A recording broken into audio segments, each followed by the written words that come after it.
আপনাদের সুযোগ আসবে। শুধু বিধানসভা জিতেছে এই তো নয়, বিধানসভা জেতার পর মানুষ ভালোবাসা ঢেলে দিয়েছে, অতএব এই মেমারি পুরসভাও আমাদের হবে আগামী ভোটে। আর এখানে যত মেমারি বিধানসভার আন্ডারে যত পঞ্চায়েত সমিতি আছে, জেলা পরিষদের আসলে সব আমাদেরই হবে, আপনাদেরই হবে। অতএব মানুষের সেবা করার কাজে মন দিন,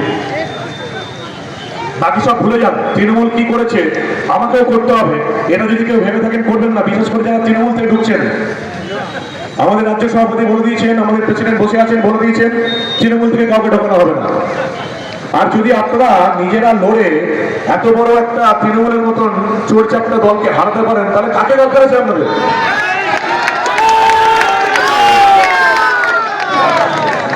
আমার তো কাউকে দরকার নেই।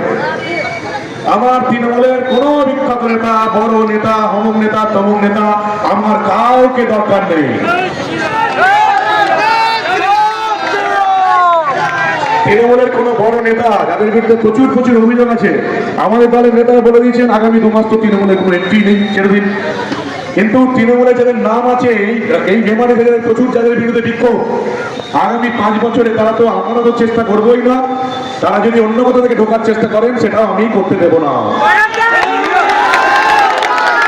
আপনারা নিশ্চিত থাকুন, যাদের বিরুদ্ধে প্রচুর অভিযোগ আছে তৃণমূলের সেই নেতা আগামী 5 বছর এই বিজেপিতে ঢুকবে না, নিশ্চিত থাকুন। কাজ শুরু হচ্ছে, এবার কাজের কথা আসি, ভোটের কথা ছাড়ুন। কাজ শুরু হচ্ছে, কাজগুলো আমাদেরকে ঠিক করে করতে হবে। প্রথম যেটা সমস্যা হবে, আমাদের আপাতত যতদিন না ভোট হচ্ছে ততদিন এই তৃণমূলের চোরগুলোকে নিয়ে পুরসভা আর পঞ্চায়েত আমাদেরকে চালাতে হবে। খুব কষ্টের ব্যাপার আমাদের পক্ষে। আমাদের সরকারের ডেভেলপমেন্টের টাকা এই চোর তৃণমূলের পঞ্চায়েতকে দিয়ে খরচা করা যাবে না, খুব সমস্যা। নিজেরা চুরি করবে, আমাদের বন্ধ হবে, এটা মাথায় রাখতে হবে। তাই আমাদেরকে চেপে ধরতে হবে একদম। আমাদের জুন মাস থেকে কাজ শুরু হয়ে যাবে, অন্নপূর্ণা ভান্ডারের কাজ, মহিলাদের 3000 টাকা। আমাদের যেটা বিজেপির একেবারে সংকল্পপত্র ছিল, আমাদের নেতারা সংকল্পপত্র তৈরি করেছিলেন, তার কাজ কিন্তু জুন মাস থেকে শুরু হয়ে যাবে। একটাও যেন মৃত মহিলা বা অন্য কোনো ডুপ্লিকেসি করে কোন রকম ভাবে চুরি যেন না হয়।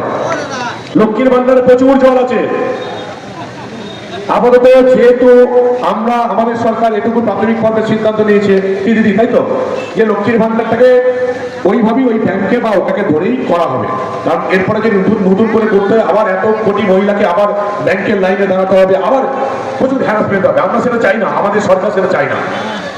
যেটা মহিলারা পাচ্ছে ওই অ্যাকাউন্টে টাকা যাবে, এখন অব্দি ঠিক হয়েছে, কিন্তু ওখানে জল আছে। এবং এই যে কারা জল আছে, কারা মৃত, কোনো পুরুষের নামে অ্যাকাউন্ট হয়ে গেছে কিনা, বা আদৌ সেই মহিলার অস্তিত্ব আছে কিনা। আমার কাছে অলরেডি 5টা অভিযোগ পেয়েছে, আপনারা বিশ্বাস করবেন না। 5 জন মহিলা বাইরের দেশে থাকে, কেউ সুইজারল্যান্ডে থাকে, কেউ সুইডেনে থাকে, কেউ দুবাইয়ে থাকে। 5টা অভিযোগ জমা পড়েছে। যে সমস্ত মহিলারা বাইরের দেশে থাকে তারাও লক্ষ্মীর ভান্ডার তুলছে। এটা শুধুমাত্র প্রশাসনের উপর ভরসা করলে হবে না, আপনারা নিজেদেরকেও আপনাদেরকে খবর রাখতে হবে।